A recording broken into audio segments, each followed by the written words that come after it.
Bonjour à tous et bienvenue sur cette vidéo session 0 de Unaleros. Et si vous vous demandez ce qu'est Unaleros, c'est un jeu de rôle que mon entourage et moi-même avons développé pendant plusieurs années. Ce JDR est toujours en cours de création. Il est amené à recevoir de nombreux ajustements, ajouts ou retraits, notamment dans un but d'équilibrage. Et si nous avons décidé de montrer notre travail à un plus grand nombre de personnes, c'est pour éviter de tourner en rond. En effet, à force de jouer toujours avec les mêmes personnes et groupes, on finit par avoir toujours le même point de vue et avoir une vision uniforme du projet. Nous sommes arrivés à un point où nous avons l'impression qu'il manque un œil neuf, un œil extérieur sur notre travail. Et c'est ce qui nous a fait sauter le pas.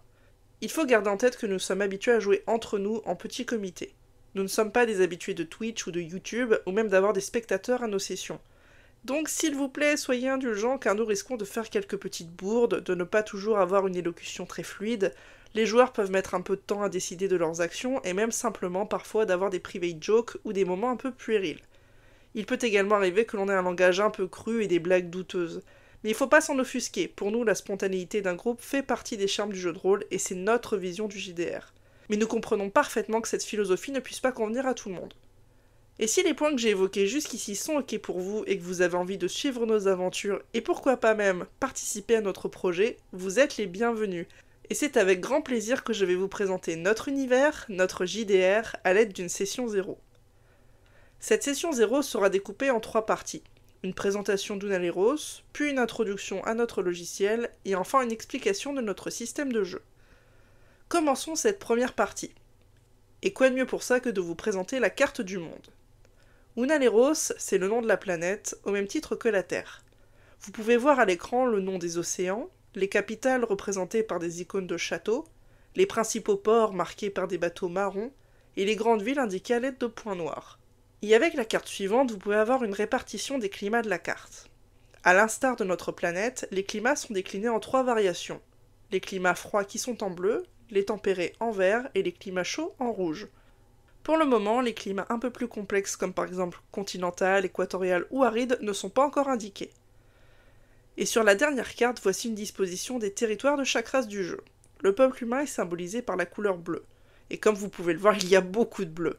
Le vert est dédié aux elfes, l'orange aux nains, l'ocre pour les orques, le turquoise pour les sauriens, le rouge pour les draconides, le rose pour les alphelins, le gris pour les déamanes et le violet pour les ingéales. Si vous êtes habitué aux univers fantastiques, bon nombre des noms que j'ai cités vont vous parler. Mais il y a sans doute quelques races évoquées qui sont beaucoup moins évocatrices. C'est tout à fait normal et laissez-moi répondre à vos interrogations en vous présentant rapidement les races jouables de notre jeu. Mais avant toute chose, j'aimerais vous informer que les images qui vont suivre ont toutes été générées par l'IA Copilote. Elles sont là pour que vous puissiez vous imaginer plus facilement les diverses races, mais tenez compte que le résultat généré n'est pas à 100% représentatif. C'est aussi pour ça que vous risquez de voir des doigts supplémentaires, des textures un peu étranges et des yeux un peu flippants. Commençons ce tour des races avec les humains. Comme vu précédemment avec la carte, le royaume est le plus étendu car les humains ne représentent pas moins de 80% de la population mondiale. Les elfes. Individus grands, fins et considérés comme très beaux. Ils se déclinent en 3 sous-races. Les elfes des bois, les elfes du désert et les hauts elfes qui représentent la noblesse elfique. Je vous présente maintenant les draconides. Une race partageant des caractéristiques physiques avec les dragons, mais qui sont en réalité de très éloignés cousins de ceux-ci. Ils ont l'apparence d'humains, mais avec des cornes, une queue, des crocs et des griffes, mais possèdent surtout des écailles éparses dont la couleur est liée à l'élément de leur souffle. Les nains. Ce sont de petits êtres trapus au caractère bien trempé. Ils vivent dans des montagnes et plus particulièrement des galeries qui ont été creusées et aménagées durant des siècles. Ils sont réputés pour leur franc-parler, leur goût pour les alcools forts et leur habileté artisanale. Les orques. Une race de géants musculeux et d'une brutalité atypique. Leur hiérarchie est basée sur la loi du plus fort et leur organisation sociale est l'une des plus sexistes de l'époque. C'est également la race qui pratique le plus l'esclavage, considérant que toute créature plus faible qu'eux n'a que 2 options, les servir ou mourir. Les alphelins. De petits humanoïdes qui n'ont pas la chance d'être aussi bien bâtis que les nains. De ce fait, ils sont une proie idéale pour tout marchand d'esclaves et sont plus enclins à subir une variété de mauvais traitements. Leur petite corpulence et le manque de considération du reste du monde à leur égard leur a fait développer de multiples capacités afin de vivre sans attirer l'attention. Les déamanes. Aussi appelés demi-démons, ce sont les descendants d'une époque où les anges et les démons se faisaient la guerre sur le plan terrestre.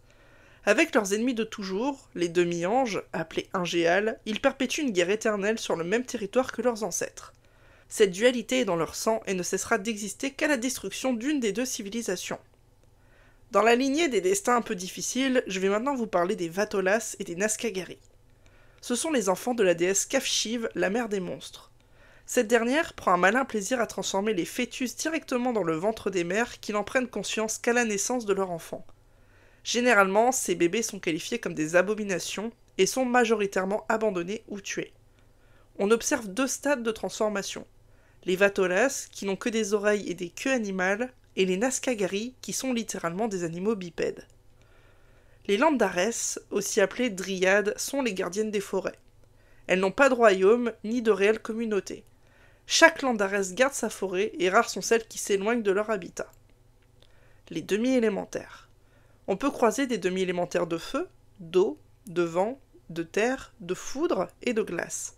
Chaque élément apporte des traits physiques particuliers et des aptitudes spécifiques. Ces individus sont généralement nomades et priorisent les biomes proches de leur élément. Ils n'entretiennent pas de relations particulières avec les autres races, mais possèdent une certaine tendance à l'orgueil et à la condescendance de par leur nature élémentaire. Il nous reste les demi-nains, les demi-elfes et les demi-orques. Ils sont l'union d'un humain avec l'une de ces trois races et possèdent des caractéristiques et cultures des deux parents. Voilà pour les races les plus communes de Unaleiros. Il existe également des races dites extraordinaires, on les nomme ainsi car elles sont plus difficiles à jouer et sont déconseillées pour les joueurs novices. En premier lieu, nous avons les Sylvaniens, aussi appelés Tréants ou Ents. Il s'agit d'arbres géants intelligents et capables de se mouvoir. Ils sont d'un naturel solitaire et cherchent peu la compagnie des autres races. La politique ne les intéresse guère plus, optant pour une vie à l'état sauvage simple. Ils ne sont pas belliqueux pour autant et respectent tout individu tant que ceux-ci respectent la nature et ses habitants. C'est au tour des Élétavirs, les demi-vampires. Ils sont passés maîtres dans l'art du camouflage, ressemblant trait pour trait à des elfes à la peau pâle. Leurs yeux sont tout à fait communs, tout comme leur dentition, tant qu'ils ne font pas appel à leur pouvoir vampirique. Ils sont de nature envoûtante et font tout leur possible pour vivre discrètement et étouffer le moindre soupçon à leur sujet. Mais si par malheur le secret vient tout de même à être découvert, le dialogue sera quasi impossible et l'Élétavir devra refaire sa vie ailleurs sous peine d'être tué. Les gobelins. Ce sont de petites créatures à la peau verdâtre, avec de longues oreilles et de grands yeux dorés. Leurs deux plus grandes passions sont l'or et la pitance, et il sera vraiment très dur pour eux d'y résister.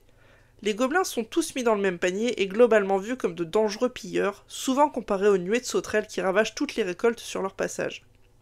Les satyres. Aussi parfois appelés faunes, ce sont des humanoïdes dont la partie supérieure du corps est humaine, avec des cornes, et dont la partie inférieure est celle d'un bouc. Les satyres sont connus pour leur égoïsme et leur espièglerie, qui ne cachent cependant aucune méchanceté. Ces êtres aiment faire la fête et profiter de la vie sous toutes ses formes et détestent l'ennui par-dessus tout. Les elfes noirs.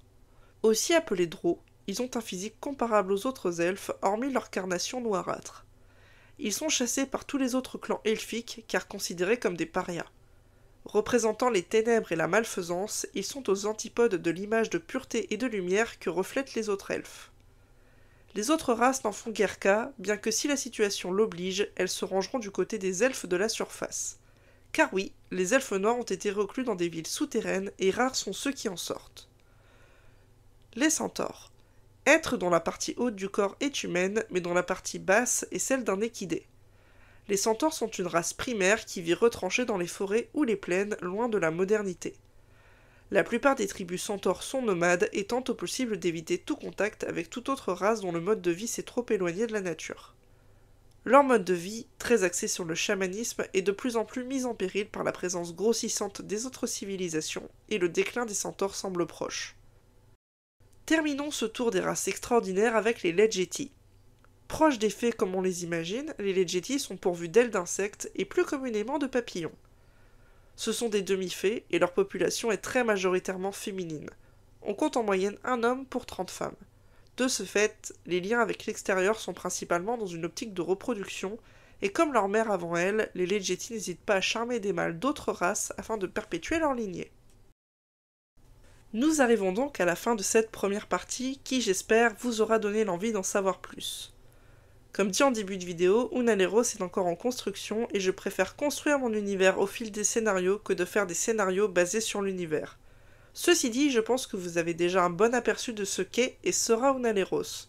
Je vous invite donc à passer à la vidéo suivante qui sera consacrée au logiciel que nous utilisons ainsi qu'à une création de fiches personnages sur ce même logiciel afin de vous apporter davantage d'informations sur les possibilités qu'offre notre JDR. Merci d'avoir regardé et n'hésitez pas à laisser vos avis ou questions en commentaire et je vous dis à la prochaine.